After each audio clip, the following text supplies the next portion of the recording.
The certified letter arrived on a Tuesday morning in mid-February, just 3 days after the biggest snowstorm to hit suburban Minneapolis in 15 years.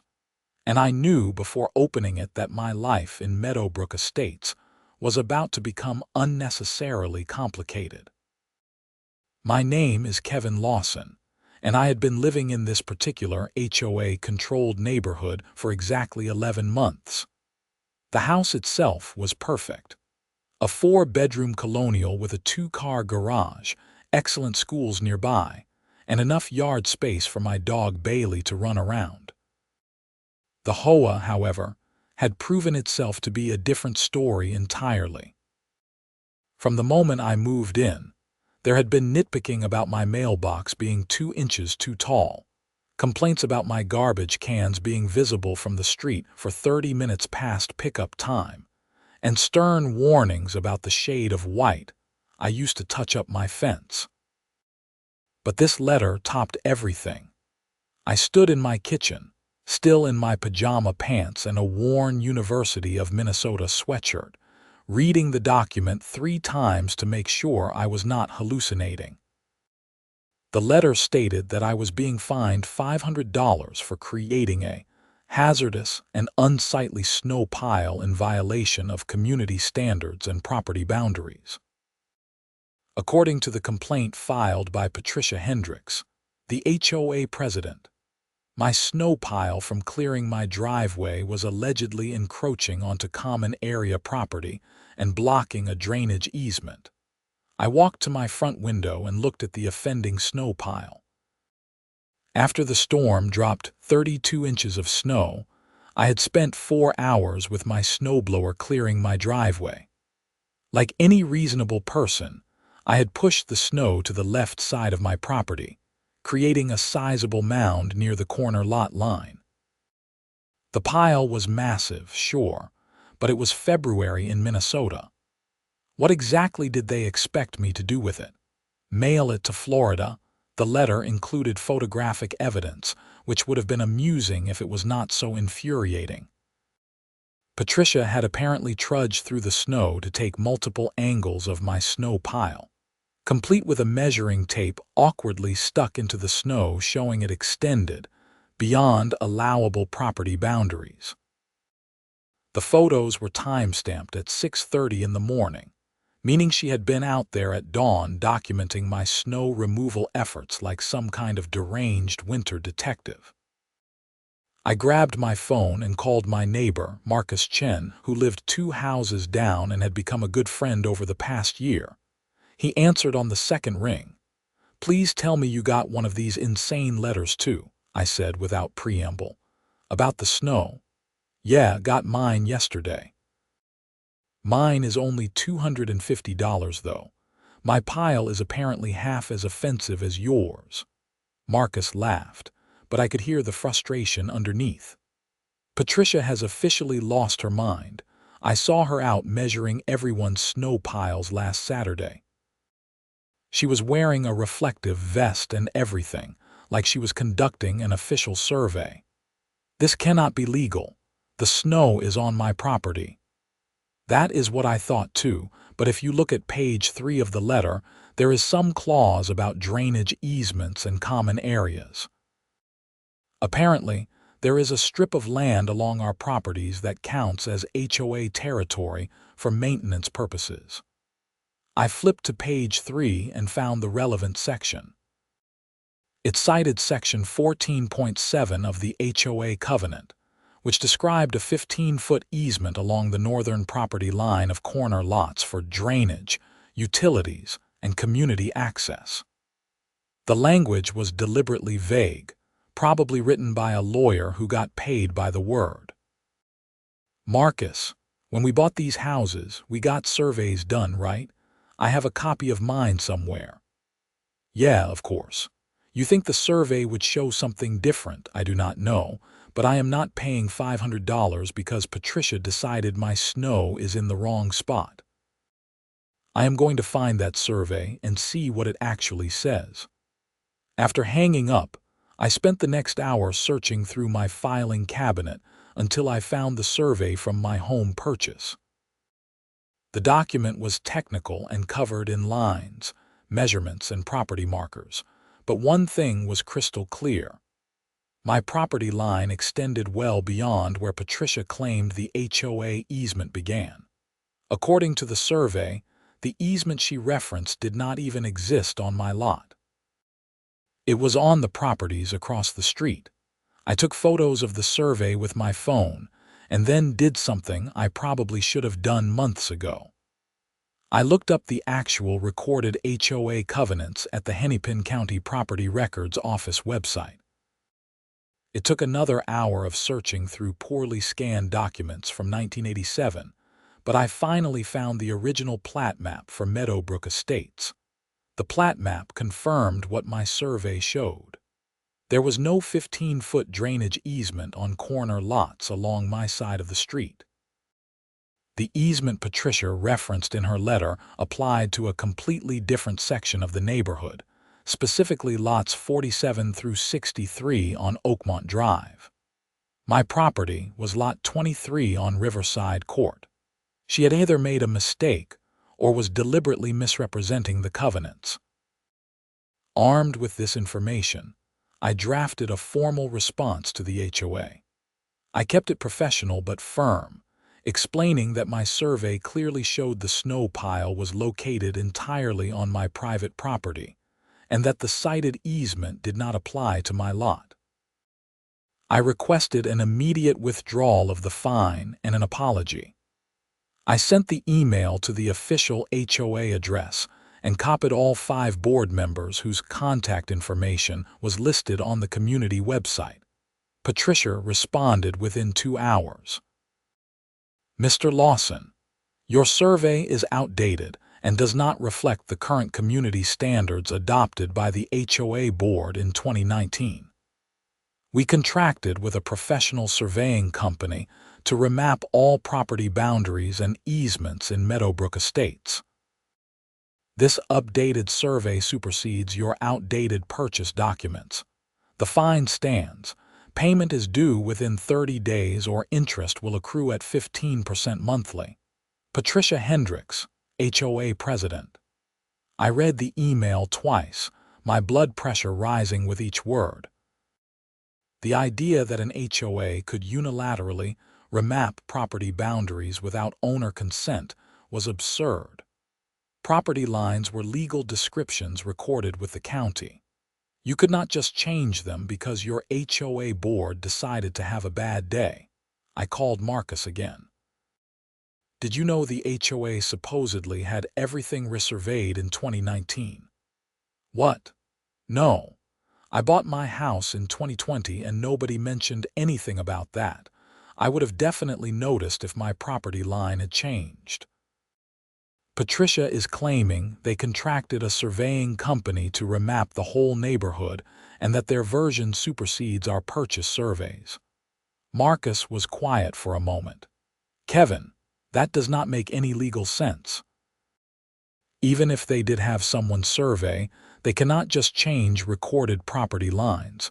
Those are legal documents filed with the county. That is what I thought. I think she is bluffing.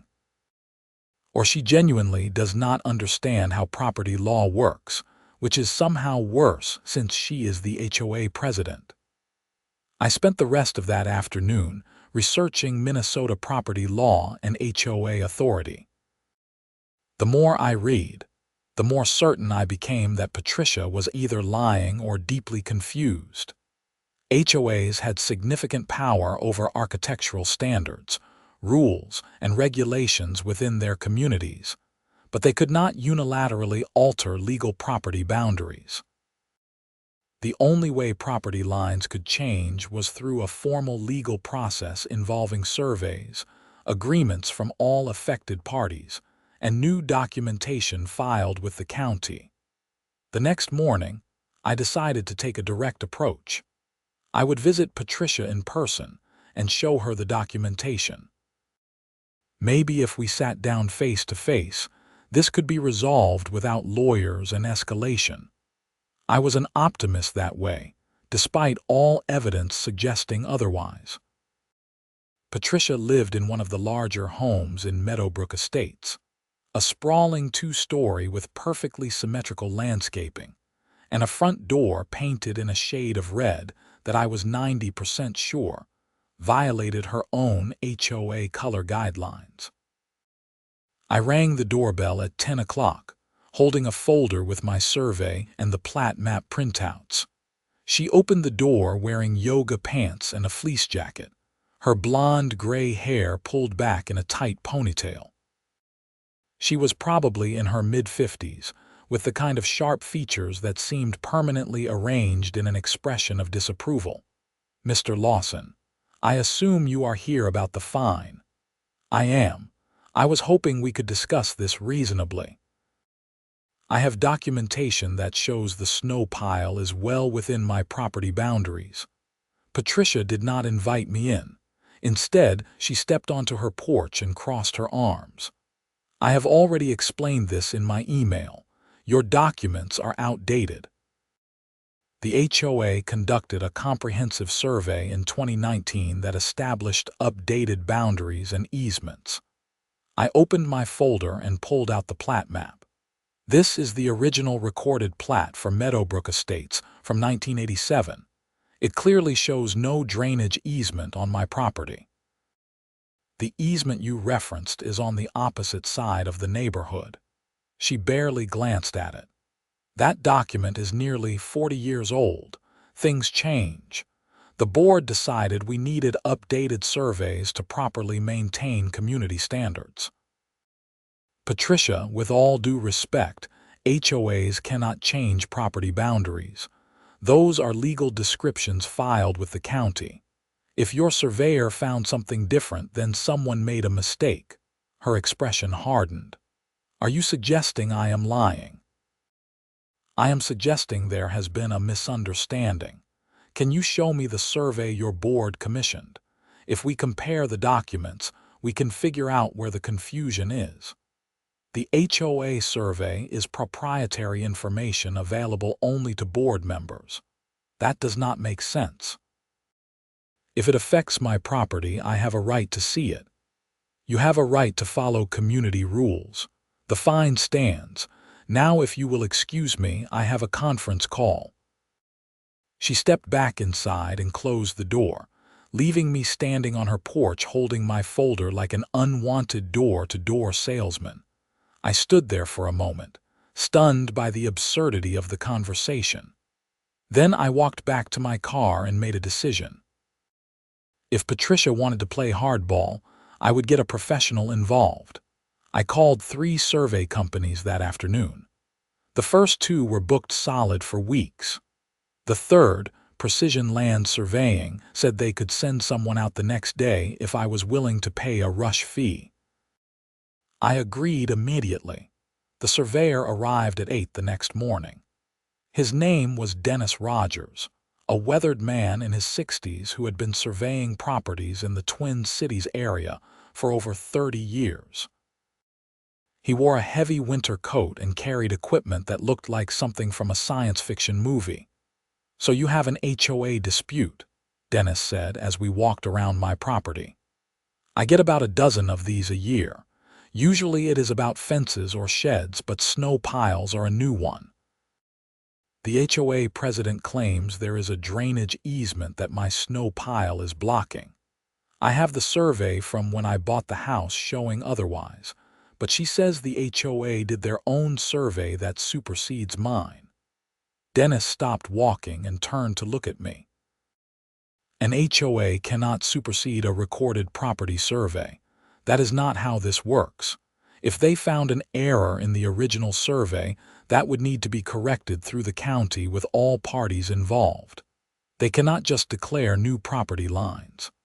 That is what I thought, but she is insisting. "Well, let me set up and we will get you official measurements. Then you will have current documentation that no HOA can dispute." I watched Dennis work for the next 3 hours. He used GPS equipment, measured angles with a laser transit, and spent considerable time verifying property markers buried under the snow. It was fascinating watching someone who actually knew what they were doing, methodically documenting every measurement and taking photographs of sight lines. When he finished, Dennis invited me into his truck where he had a laptop set up. He pulled up a digital rendering of my property. Okay, here is what we found. Your property line extends 127 feet from the front property marker at the street to the rear marker. The snow pile in question is located 23 feet from the northern boundary, which puts it well within your property. In fact, your property line extends another 20 feet beyond where the snow pile currently sits. 20 feet. So the snow is not even close to the property line. Not even close. And regarding this supposed easement, I checked the county records before coming out here. There is no drainage easement recorded on your property. The only easement is a standard utility easement along the rear property line, which is normal for any residential lot and has nothing to do with snow or drainage on the front side. I felt a wave of relief mixed with anger. So Patricia is just wrong. Either wrong or deliberately misrepresenting the facts. I will have a full written report ready by tomorrow afternoon, complete with maps, photographs, and GPS coordinates. It will be an official certified survey that you can use for any legal purpose. Thank you. Seriously, thank you. One piece of advice. Document everything with this HOA. Every email, every letter, every conversation. People like your HOA president do not stop unless they are forced to, and you are going to need a paper trail. Dennis was right, of course. I spent that evening creating a detailed timeline of every interaction I had with the HOA since moving in, complete with dates, times, and copies of all correspondence. The pattern was disturbing. Patricia had sent me 17 separate violation notices in 11 months, ranging from legitimate concerns to absurdly petty complaints. She had fined me for having my car parked in the driveway overnight, for having a garden hose visible from the street, and for hanging a holiday wreath that was 2 inches larger than the HOA guidelines specified. I called my friend Rachel Torres, who was a real estate attorney in downtown Minneapolis. We had gone to college together and stayed in touch over the years. If anyone could give me solid legal advice, it was Rachel. Kevin, hi, it has been too long. How are you doing? I have been better. I need some legal advice about my HOA. You handle that kind of thing? HOA disputes? Yeah, I have handled a few. They can get messy. What is going on? I explained the entire situation, from the snow pile fine to the bogus easement to Patricia's claim about a proprietary HOA survey. Rachel listened quietly, occasionally asking clarifying questions. Okay, so here is the deal, Rachel said when I finished. What your HOA president is doing is legally questionable at best and potentially fraudulent at worst. She cannot enforce fines based on fake easements. And if she is claiming the HOA conducted an official survey that changed property boundaries without notifying homeowners or filing with the county, that is a major problem. What should I do? First, get me a copy of that survey report when it is done. Second, I want you to file a formal dispute with the HOA board in writing, not just with Patricia but with every board member. Minnesota law requires HOAs to have a formal dispute resolution process. If they refuse to acknowledge your dispute or uphold the fine anyway, then we can take legal action. What kind of legal action? We could file in district court to have the fine voided and potentially sue for harassment. If Patricia has been doing this to other homeowners too, there might be grounds for a class action. But let us start with the formal dispute and see how they respond. Thank you, Rachel. I really appreciate this. Of course. And Kevin, do not back down. HOAs like this rely on homeowners being too intimidated or exhausted to fight back. Stand your ground. The survey report arrived via email the next afternoon, exactly as Dennis promised. It was 23 pages of detailed measurements, maps, photographs, and technical documentation. The conclusion was unambiguous. The snow pile was located 20 feet inside my property line, and no drainage easement existed on my lot. I printed 3 copies. One for my records, one to send to the HOA, and one to give to Rachel. Then I drafted a formal dispute letter addressed to the entire HOA board. The letter was 5 pages long. I detailed every aspect of the dispute, attached the survey report, included excerpts from the county plat map, and cited specific Minnesota statutes regarding property rights and HOA authority. I requested an immediate withdrawal of the fine, a written apology, and a formal correction to whatever records led to this mistake. I sent it via certified mail to all 5 board members and copied Rachel on the email version. 3 days later, I got responses from 2 board members. The first was from Robert Simmons, the board treasurer, who seemed genuinely surprised by the information. "Mr. Lawson, thank you for bringing this documentation to our attention. I was not aware of the specific details regarding your property survey, as I was not on the board when the snow violation was initially filed. I will bring this matter up at our next board meeting scheduled for March 3rd. Robert Simmons." The second response was from Patricia, and it was predictably hostile. "Mr. Lawson, your continued insubordination and refusal to accept responsibility for your violations is creating a hostile environment in our community. The board will review your dispute at the next meeting, but I expect the fine to be upheld. Your surveyor is clearly biased since you paid him, and his findings contradict our community records. Patricia Hendricks, HOA President." I forwarded both emails to Rachel with a note. "I think we are going to need that lawyer after all." The next 2 weeks were tense. The snow pile gradually melted as temperatures climbed into the 40s, which felt symbolic somehow. The evidence of my supposed violation was disappearing, but the fight was just getting started. Marcus called me on a Sunday afternoon with interesting news.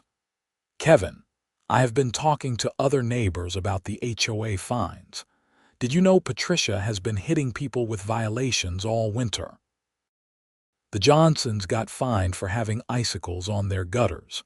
The Ray's family got fined because their sidewalk was not shoveled within 4 hours of the snow stopping. She has been on a rampage. How many people has she fined?" I have talked to 8 families so far, and all of them have gotten at least 1 violation notice this winter. Most of them just paid because they did not want the hassle. But when I told them about your survey and what Patricia is doing, a lot of them got really interested. Interested how? Interested in fighting back. "We are having an informal meeting Tuesday night at my house. Can you come and explain what you found?" "Yeah, absolutely. And Marcus, bring copies of everyone's violation notices. I want to see all of them." Tuesday night, 17 homeowners crowded into Marcus's living room. I had not realized how much frustration had been building in the neighborhood.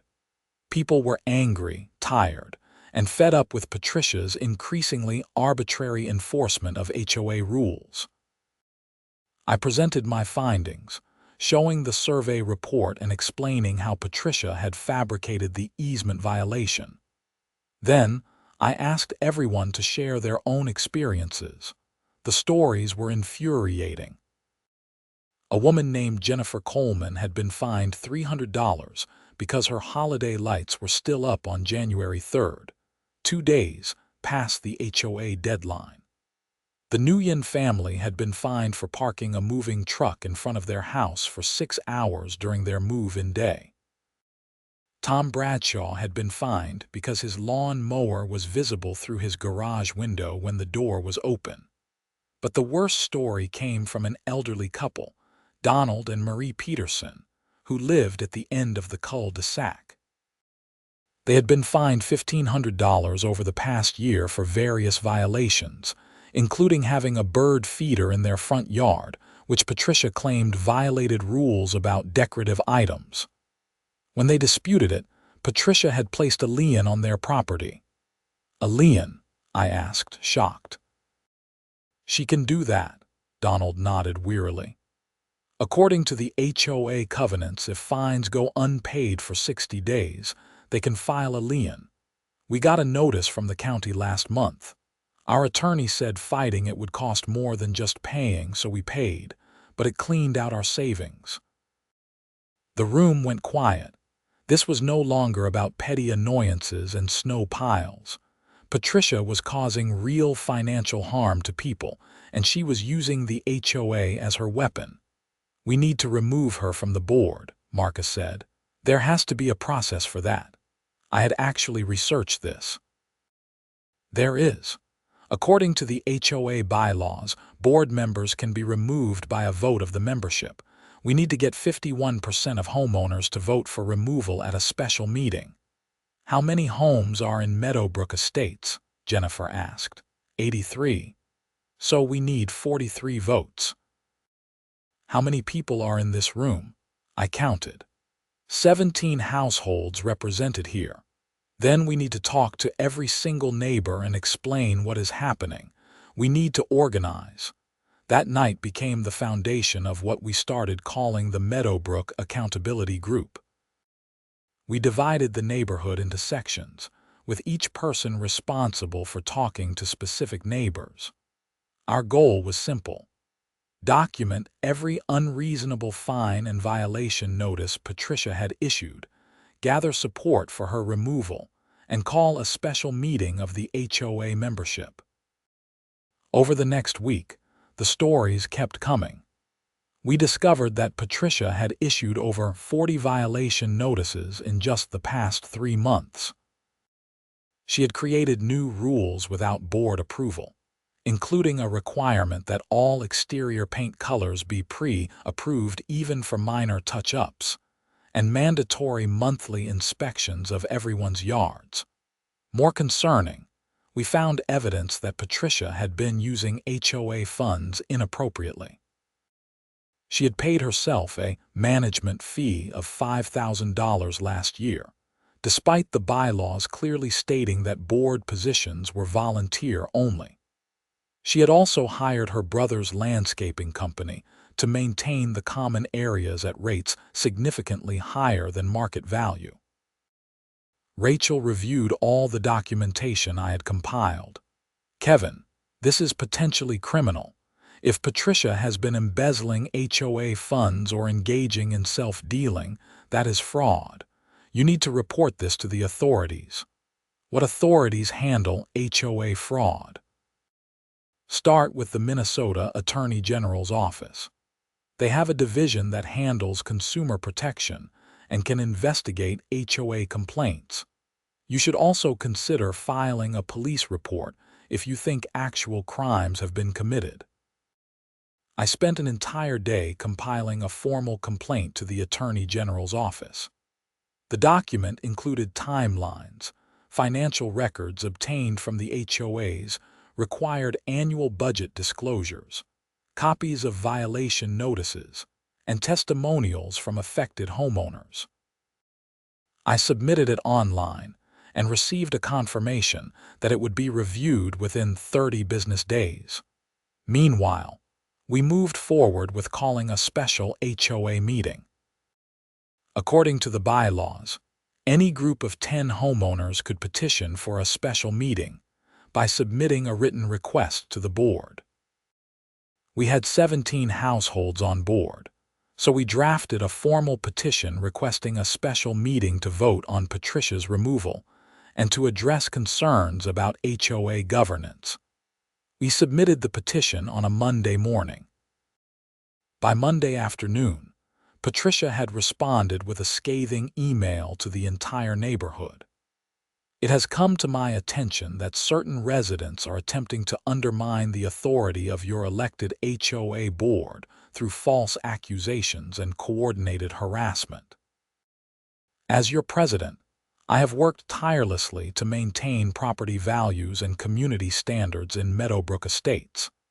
The attacks against me are led by residents who refuse to follow rules and who have been repeatedly fined for legitimate violations. I urge all homeowners to reject this petition and support your board.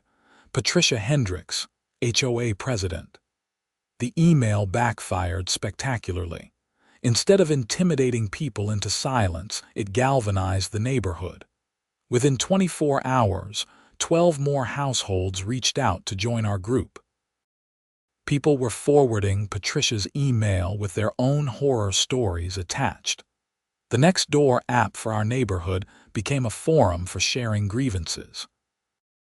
One post from a user named Sarah Kim was particularly damning. Patricia Hendricks fined my family $750 last year because our teenage son's car was too old and unsightly to be parked in our driveway. The car was a 2012 Honda Accord in perfect working condition. When I challenged the fine, she threatened to foreclose on our house. I paid because I was scared. I am done being scared. The special meeting was scheduled for March 15th at the community clubhouse. According to the bylaws, Patricia was required to facilitate the meeting as president, which was going to be awkward to say the least. 2 days before the meeting, Dennis, the surveyor, called me with unexpected news. "Kevin, I did some additional research after finishing your survey. I was curious about this mysterious HOA survey that Patricia kept mentioning. So I contacted every licensed surveying company in the Twin Cities area and asked if any of them had done work for Meadowbrook Estates HOA in 2019. And none of them had. No company has any record of surveying your neighborhood for the HOA. I checked with the county too, and there are no new survey plats filed for Meadowbrook Estates since the original 1987 plat. So the HOA survey does not exist, correct?" Patricia either made it up entirely or she is confused about something else. Either way, she has been basing her violations on documentation that does not exist. Can you put that in writing? Already done. I am emailing you a notarized statement right now. You can use it however you need. This was the smoking gun. Patricia had not just misunderstood property boundaries or made an honest mistake. She had fabricated an entire survey to justify her actions. That moved this from incompetence into potential fraud territory. I called Rachel immediately and explained Dennis's findings. "Okay, this changes things," Rachel said. "I am officially getting involved as your attorney, and I think we need to contact the police before the HOA meeting. If Patricia fabricated documents to collect fines from homeowners, that is theft by fraud. That is a criminal offense." "You really think it has gotten to that point, Kevin? She has collected thousands of dollars from your neighbors based on violations tied to non-existent property boundaries and fake surveys. She has placed liens on people's homes. Yes, it has gotten to that point." That afternoon, I drove to the Brooklyn Park Police Department and asked to file a report. The officer at the desk seemed confused at first about why I was reporting an HOA president, but once I started explaining the details, his expression changed. "So she has been collecting money based on false violations. How much are we talking about?" "Based on what we have documented, at least $12,000 over the past year from about 30 different homeowners. And you have proof that the documents she cited do not exist." I handed him the folder with Dennis's notarized statement and copies of violation notices. "Everything is here." The officer spent 20 minutes reviewing the documents, then excused himself to talk to a supervisor. When he returned, he was accompanied by Detective Lisa Morrison from the Fraud Division. Detective Morrison was in her early 40s, sharp-eyed and thorough. She invited me into an interview room and spent the next hour going through every detail of the case. I showed her the timeline, the violation notices, the financial records, and the proof that Patricia's survey did not exist. Mr. Lawson, I am going to be honest with you. HOA disputes are usually civil matters, not criminal. But what you are describing sounds like organized fraud. If this woman fabricated documents to extort money from homeowners, that is criminal. I am going to need to collect statements from some of the other victims and review the HOA's financial records. How many people are involved in your group? About 30 households have come forward so far. Okay, here is what I need. Compile a list of everyone willing to give a statement. I will need their contact information and copies of any violation notices they received. I also need copies of the HOA's financial records for the past 2 years. Can you get those? The HOA is required to provide financial records to any homeowner who requests them. I can have that by tomorrow. Good. I am opening an investigation. Do not mention this to Patricia or anyone else on the HOA board yet. I do not want to tip her off before we have all the evidence. I left the police station feeling a strange mix of vindication and anxiety. This had escalated far beyond a dispute about a snow pile. We were potentially looking at criminal charges against the HOA president. The next day, I submitted a formal written request to the HOA for all financial records from the past 2 years. State law required them to provide these within 10 business days, but Patricia responded within 2 hours. Mr. Lawson, your request for financial records is denied as you have demonstrated a pattern of hostility toward the board. Such records are only available to homeowners in good standing, and your unpaid fine places you in violation status. Patricia Hendricks, HOA President. I forwarded the email to Detective Morrison and Rachel. Rachel responded first. She cannot do that. Minnesota Statute 515B.3 explicitly gives homeowners the right to examine association records regardless of fine status. I am filing a motion to compel production immediately. Detective Morrison's response was shorter. This helps us establish consciousness of guilt. She is trying to hide the records. The special HOA meeting was scheduled for 7 p.m. on March 15th. I arrived at 6:30 to find the parking lot already packed. The community clubhouse had capacity for maybe 60 people, and it looked like we were going to exceed that significantly. Marcus, Jennifer, and several other members of our accountability group had arrived early to set up. We had printed copies of the petition, Dennis's survey report, and the notarized statement about the non-existent HOA survey. We also had a prepared agenda for the meeting. Patricia arrived at 6:50 with the other board members. Robert Simmons, the treasurer, Linda Walsh, the secretary, and 2 at-large members, Gary Foster and Deanne Murphy. Patricia's expression when she saw the crowded room was priceless, a mixture of shock and barely concealed anger. She took her position at the front of the room and called the meeting to order at precisely 7 p.m. This special meeting of the Meadowbrook Estates HOA has been called to address various complaints and concerns. As president, I will facilitate this meeting according to Robert's Rules of Order. We will hear from the petitioners, then open the floor for discussion, then proceed to any necessary votes. I stood up.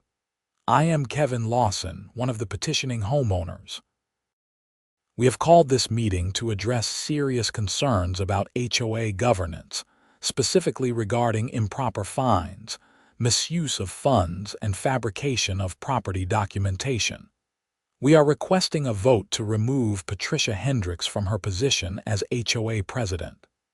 The room erupted in murmurs.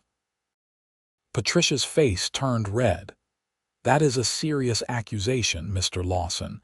You better have evidence to support such claims." "I do." I walked to the front of the room and began distributing the documentation packets we had prepared. Everyone here should have a copy of what I am about to present. First, I was fined $500 for allegedly placing a snow pile on HOA property. I hired a professional surveyor who determined that the snow pile was actually 20 feet inside my property line. The easement cited in my violation notice does not exist on my property according to county records. I showed the survey report on the projector screen we had set up. Second, the HOA president claimed she had access to an updated survey conducted in 2019 that superseded my documentation. I contacted every licensed surveying company in the Twin Cities area. None of them have any record of surveying this neighborhood for the HOA. The county has no record of any updated survey being filed. The survey Patricia referenced does not exist. Patricia stood up abruptly. "This is slander." "I never said we commissioned a new survey. I said we had updated community standards. I have your email here." I projected it on the screen. "You explicitly state that the HOA contracted with a professional surveying company to remap all property boundaries and easements in 2019, and that this updated survey supersedes purchase documents." That is a direct quote. The room went silent except for the sound of people flipping through their documentation packets. Marcus stood up. "I also want to address the pattern of excessive and arbitrary fines. In the past year, Patricia has issued over 50 violation notices to homeowners in this community for increasingly petty reasons. I have personally spoken to 30 families who have been fined amounts ranging from $100 to $1,500. Many of these violations are based on rules that do not appear in our covenants or bylaws." Jennifer Coleman raised her hand. "I was fined $300 for having Christmas lights up on January 3rd. The HOA covenant says decorations must be removed within a reasonable time after holidays, but Patricia unilaterally decided that reasonable means January 1st. When I tried to explain that I had been out of town for the holidays and could not remove them earlier, she refused to hear my appeal." More hands went up. Person after person shared their stories of unreasonable fines, threats, and harassment. Patricia tried to interrupt several times, but the crowd shouted her down. Then Donald Peterson stood up, shaking slightly. "My wife and I have lived in this neighborhood for 28 years. We raised our children here. We love this community. But Patricia Hendricks has made our lives hell. She fined us $1,500 over bogus violations and placed a lien on our home. We had to drain our retirement savings to pay it. That money was supposed to help us afford Marie's medical treatments." Marie Peterson was crying quietly beside him. The room's mood shifted from angry to somber. Robert Simmons, the treasurer, stood up. He looked uncomfortable. "I need to say something. I have been on this board for 3 years, and I have become increasingly concerned about how Patricia manages HOA business. She often makes decisions without consulting the rest of the board. I was not aware of most of these violation notices until tonight. The board is supposed to vote on fines over $250, but Patricia has been issuing them unilaterally." "That is ridiculous," Patricia snapped. "The president has authority to enforce community standards." "Actually, she does not," Rachel said from the back of the room. She stood up and identified herself. "I am Rachel Torres, an attorney representing Mr. Lawson and several other homeowners here. I have reviewed your HOA bylaws extensively. The president does not have unilateral authority to issue fines. All fines must be approved by a majority vote of the board, and homeowners have a right to appeal before any fine becomes final. Patricia has violated your own governance procedures dozens of times. Patricia's composure was cracking. Who are you to tell us how to run our community? You do not even live here. I am an attorney explaining the law. And speaking of the law, I should inform everyone here that the Minnesota Attorney General's office has opened an investigation into HOA governance in Meadowbrook Estates. Additionally, the Brooklyn Park Police Department is investigating potential fraud charges related to fabricated documentation and misuse of HOA funds. That got everyone's attention. Patricia went pale. That is absurd. I have done nothing wrong. Detective Morrison entered from the back of the room. I had not known she was coming, but her timing was perfect. Patricia Hendricks. I am Detective Lisa Morrison with the Brooklyn Park Police Department. I have been investigating complaints of fraud related to your activities as HOA president. I need you to come down to the station to answer some questions. Am I being arrested? Not at this time, but I strongly encourage you to cooperate with our investigation. Patricia looked around the room wildly, as if searching for support. The other board members avoided her gaze. This is a witch hunt. You are all ganging up on me because I try to maintain standards, Miss Hendricks, Detective Morrison said calmly. We have statements from 32 homeowners documenting improper fines. We have evidence that you fabricated survey documentation. We have financial records showing unauthorized payments to yourself and your family members. This is not a witch hunt. This is a fraud investigation. I need you to come with me. I want my lawyer. That is your right. You can contact your attorney from the station. Patricia grabbed her coat and purse, shooting murderous glares at everyone in the room. You are all going to regret this. I will sue every single one of you for defamation. She stormed out with Detective Morrison following calmly behind her. The room sat in stunned silence for a full minute after she left. Then Robert Simmons cleared his throat. Well, I suppose we should proceed with the meeting. Given that Patricia has left, I will assume the role of facilitator as treasurer. We have a petition to vote on removing Patricia Hendricks from her position as president. I would like to amend that petition to a vote on removing her from the board entirely, given what we have heard tonight. All in favor. The vote was unanimous. Every single person in the room raised their hand. Motion carries. Patricia Hendricks is removed from the HOA board effective immediately. Now, we need to address all of these improper fines. I propose that we void every violation notice issued by Patricia without full board approval, and that we establish a formal appeals process for homeowners to dispute any fine they believe was unjust. All in favor. Again, unanimous. The meeting continued for another hour as we worked through procedural issues and began the process of reforming how the HOA operated.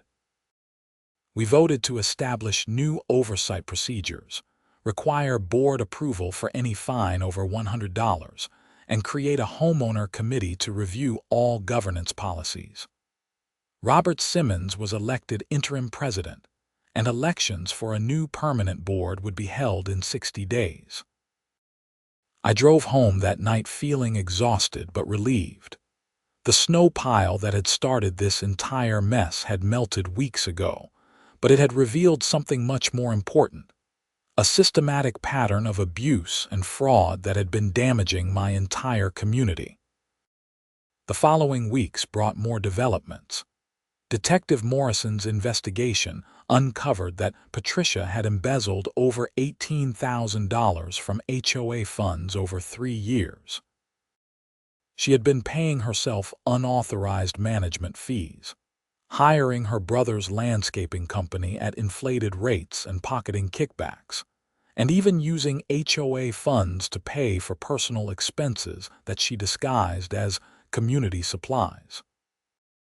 The Attorney General's office expanded their investigation and found that Patricia had engaged in similar behavior in a previous HOA in Eden Prairie before moving to Meadowbrook Estates. She had apparently been forced to resign from that board amid complaints, but had never faced criminal charges. In April, Patricia Hendricks was formally charged with theft by swindle, fraud, and misuse of HOA funds. The charges were serious enough that if convicted, she could face up to 10 years in prison and substantial fines. Her attorney tried to negotiate a plea deal, but the prosecutor's office was not interested in being lenient given the number of victims and the calculated nature of her fraud. The HOA worked with Rachel to establish a victim compensation fund using recovered assets from Patricia's accounts. We also filed a civil lawsuit against Patricia personally to recover all improperly collected fines. The lawsuit was consolidated into a class action representing 47 families who had been victimized by her schemes. My $500 fine for the snow pile was officially voided in late March, along with dozens of other improper violations. The Petersons received a full refund of their $1,500, plus interest and compensation for the cost of removing the illegal lien from their property. The trial took place in September.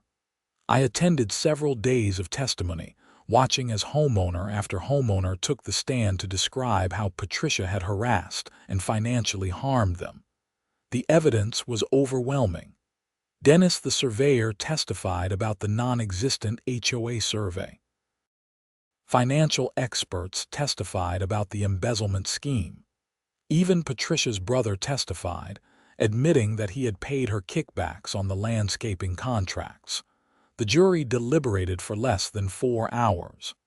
They found Patricia Hendricks guilty on all charges. At sentencing in October, the judge was harsh. "Miss Hendricks, you held a position of trust in your community, and you abused that trust systematically for personal gain. You harassed your neighbors, fabricated documents, and stole money that was meant to maintain and improve your community. Your actions caused real financial and emotional harm to dozens of families. I am sentencing you to 6 years in prison, followed by 5 years of probation. You are also ordered to pay full restitution to all victims, totaling $63,000 including damages and legal fees." Patricia showed no emotion as the sentence was read. Her attorney filed an appeal, but legal experts I spoke with said it was unlikely to succeed given the overwhelming evidence. The Meadowbrook Estates HOA underwent massive reforms after Patricia's removal. The new board established transparent governance procedures, clear rules for violations and fines, and a robust appeals process. We also amended the bylaws to include term limits and required financial audits. Property values in the neighborhood actually increased after news spread that we had cleaned house and established proper management.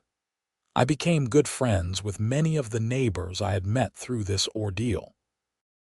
Marcus and I started a tradition of having monthly cookouts where people from the neighborhood could gather and socialize. The sense of community that developed from fighting together against Patricia's tyranny was something special. Dennis, the surveyor, became something of a neighborhood hero. Several other families hired him to survey their properties, just to have official documentation in case any future disputes arose. He ended up doing so much work in Meadowbrook Estates that he joked about opening a satellite office in our clubhouse. Rachel continued to provide legal guidance to our HOA pro bono, helping us navigate the complexities of governance law and ensuring we did not repeat the mistakes of the past. She also represented several of us in the civil lawsuit against Patricia, which eventually settled for the full amount of damages plus attorney's fees.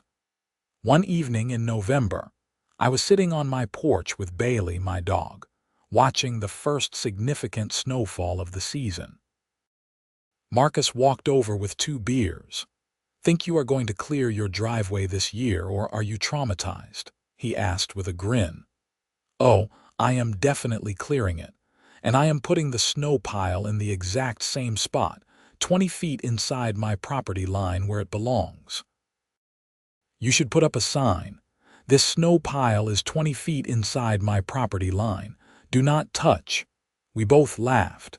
It felt good to joke about something that had caused so much stress just months earlier. "Seriously, though," Marcus said, "I am glad you fought this.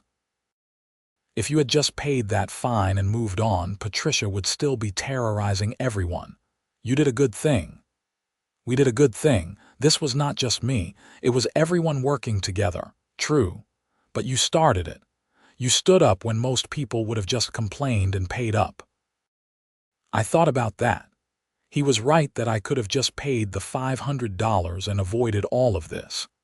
But doing so would have meant accepting injustice and allowing Patricia to continue victimizing my neighbors. Sometimes the right thing to do is also the hard thing. The snow continued to fall, accumulating on my driveway and lawn. Tomorrow I would fire up the snowblower and clear it all away, piling the snow exactly where I wanted it on my property. And if anyone had a problem with it, I had a 23-page certified survey report ready to prove them wrong. But somehow, I did not think there would be any more complaints about snow piles in Meadowbrook Estates.